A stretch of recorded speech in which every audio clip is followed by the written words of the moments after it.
Okay, so the rise of abolitionism was caused by white people who cared to extend the fight for liberty to slavery. The rise of abolitionism was caused by black people who did their best to challenge the slave system and the circumstances of the period. People were responding to the practicalities of the revolution. So what were the achievements of this movement prior to and during the revolution? Well, legal steps to limit slavery were implemented. At the national level, the international slave trade was to end in 1808. The South agreed to this provision in the Constitution simply because they thought slavery would die out eventually, since the plantation economy after the Revolutionary War was in a doldrum. And at the regional level, slavery was prohibited from entering the area designated as the Northwest Territory.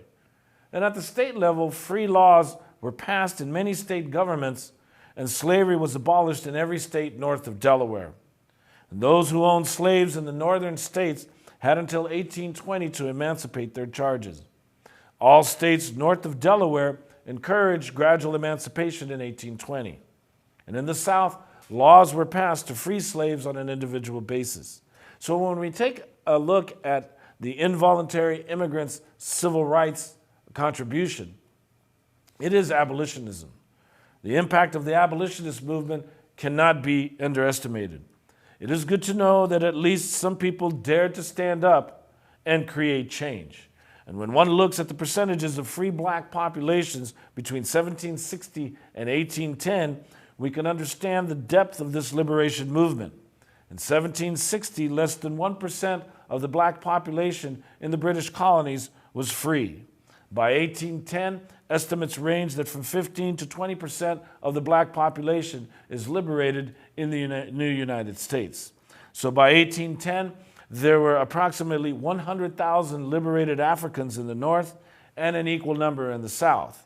Now, liberated Africans, or what they call as free blacks, they have a large impact on slave society. Students, think about why a free black would have an impact on slave society. Just as much as immigrants today, once they become citizens, will have an impact on those who are not. Now, their labor and economic condition changed little, because free blacks in the North were poorly paid artisans, while in the South they were tenant farmers, not even owning the land that they lived on. And in all places, free blacks are going to be discriminated against. They will experience the racialization process. However, as a free person, they provided hope to slaves. Liberated Africans experienced more cultural independence. Most importantly, they got to sing in public. Most importantly, they changed their names. Most importantly, they created their own religious institutions, their own cultural institutions. And as they faced increasing racial segregation in the North, they adapted institutions to fit their needs. They created mutual aid societies, their own schools, their own churches, and all of them had African names. This is how liberated Africans gave hope to those who were enslaved.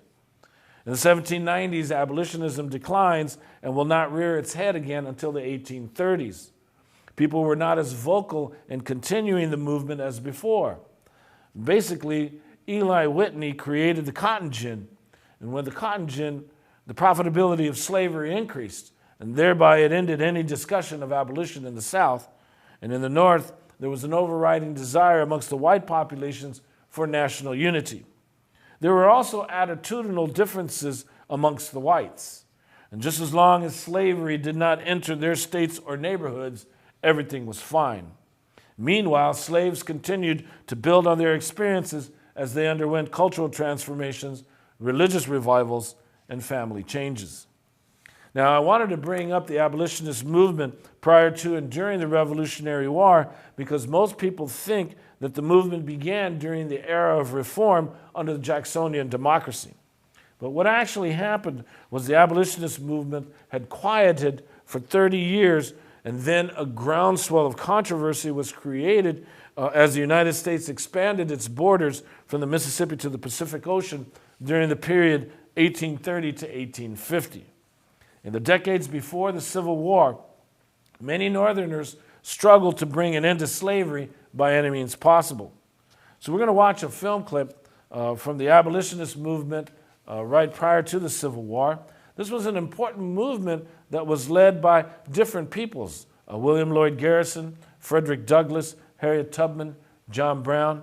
But we'll take a look at Frederick Douglass, Harriet Tubman, and John Brown later. Let's take a look at William Lloyd Garrison. In the late 1820s, there were 2 million men, women, and children living in bondage in the United States. In the 50 years since the Revolution, every northern state had outlawed slavery. It had once seemed likely that it would disappear in the South as well, but no more. The invention of the cotton gin had led to a massive increase in cotton production, making slavery indispensable to both the South and the North.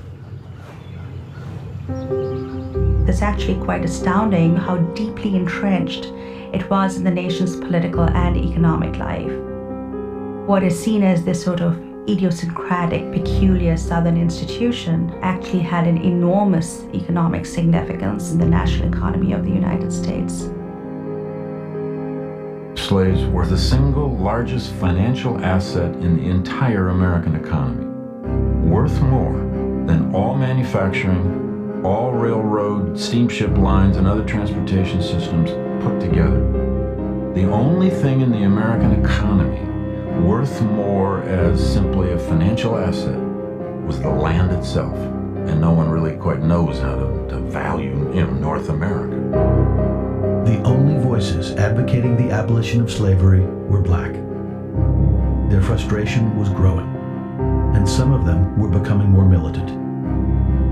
But no one in power was listening. As of yet, no white Americans could imagine turning millions of dollars worth of slaves into millions of black compatriots. But scattered around the country, a few lonely souls were convinced that slavery was a crime against God and man. And in Boston, one of them was coming to understand that God intended he do something about it.